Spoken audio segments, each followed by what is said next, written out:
Hi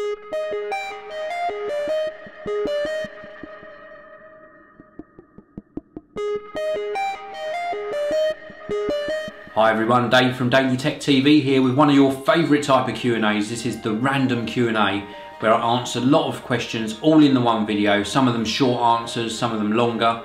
But before I start this Q&A, if you don't know about my main channel, please do head on over to youtube.com/geekanoids where you'll find a new video every single day, and it could be a camera test or review, audio tests, something to do with the iPad or the iPhone, a real mix of technology over on the Geekanoids channel. So let's start off with the first question. The Apple Nerdy. Do you think Apple will expand into a car producer in the future? Short answer, no, I don't think they will. I think they'll expand into making more accessories for cars. They already do the stuff for BMW where you can buy a proper Apple kit to go in a BMW, and other manufacturers as well do Apple kits, but I don't think they'll ever actually make a car. Not for them at all. Omar Tech Geek 2011. Why do people love Apple products more than Microsoft? Short answer, because they are better. Next one. zdiokoyahoo.com. I've said that completely wrong. I'll try it once more. zdiokoyahoo.com. That's better. Can you please show us a tour of your studio? Well, I did a studio tour when I first decorated the studio and put all the new equipment in it. I will do another studio tour when enough has changed. You can see I've made some slight alterations to the setup on where my shelves are over there, and new microphone, etc. But I will do a proper studio tour in the future, probably around about 3-4 weeks time, something like that. Next question. Key to Unlock Official. Did you have a previous YouTube channel before Geekanoids? Short answer again, no. Geekanoids was my first channel. It's actually called Davo Mr. Mac, and that's because I used to be very active on the Apple discussion forums, and that was my username.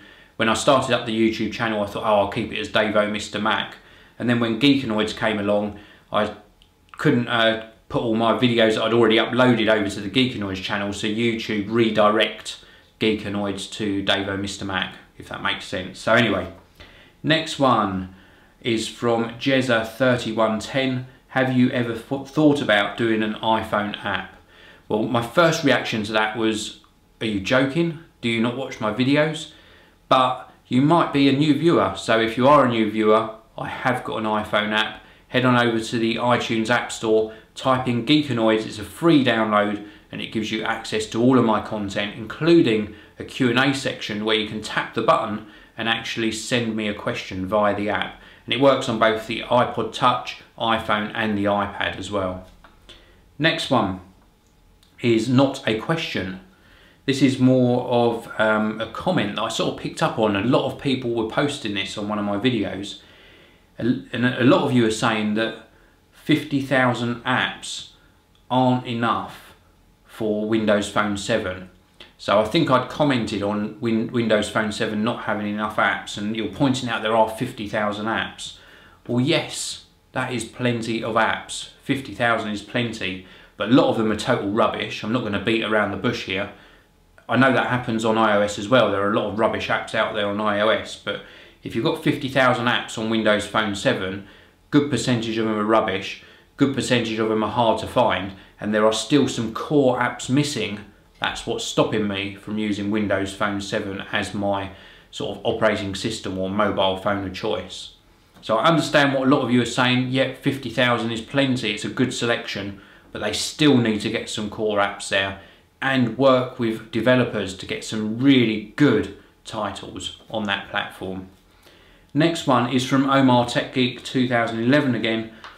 Why do you think the iPad 2 does not support Flash? Well, there's two reasons, in my opinion. One is Adobe and Apple don't see eye to eye very well lately, and they will never include it on the iPad for that reason. Second, if you look at it on a desktop system, Flash eats memory and processor like nobody's business. It is total rubbish, and if you start putting it on the iPad, it's going to slow it down so much. And we don't need Flash. Do everything in HTML5 and it works fine. So I think that's the two main reasons why. Amitlau92, the question is, have you got a big one? Well, yes, I have. 46 inches to be precise. And cheeky question that, cheeky question. Anyway, move on to a more serious note. Films for you, whatever happened to folding or roll-up displays? And I know what you're talking about. Probably, I don't know, 3-4 years ago, maybe even longer, we were showing these displays that you could roll up and put into a tube or fold it up, and they were ultra thin. And yes, they are still happening, they are still being developed, but I think the problem is, if you put that in consumers' hands at the moment, they're still very delicate and obviously still prototype at this particular stage, and they're not ready for consumer use yet. But I do still think we're going to see it definitely in the future. Maybe 5-10 years we will start seeing these sort of fold up or roll up displays. Alex Zone 45 says, no, you are not fat.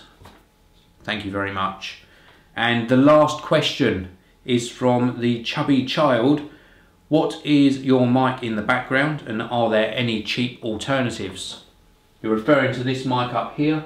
It is an Editor's Keys SL300, and there is a review of this coming on the Geek and Noise channel probably about the same time as you're watching this video. It costs, I think, around about the £100 mark, something like that, so very good price. Cheap alternatives, the main one I recommend if you're just starting out is the Blue Snowball mic, which if you shop around you can pick up for around about £50, which that's a really good price, £50 for a Blue Snowball. If you can afford more, look at something like this, the Editor's Keys SL300, or you've got the Blue Yeti, which is just over £100, or you've got the Audio Technica AT2020 USB, which again is a very good mic, and I actually still use that up in my editing room, and it's a really good microphone. So do check out all of those. But the cheap alternative that I would always say is look at the Blue Snowball, which £50 if you shop around, maybe a little bit more, but catch it on that special offer and I think you'll be really happy with it. So that's it for the random questions. Thank you very much for posing all the questions in the Q&As. I really do enjoy answering them. Leave me some new questions below. Please do subscribe, the button's up there somewhere. Make sure you subscribe, give this video a thumbs up, and I will see you all in the next video.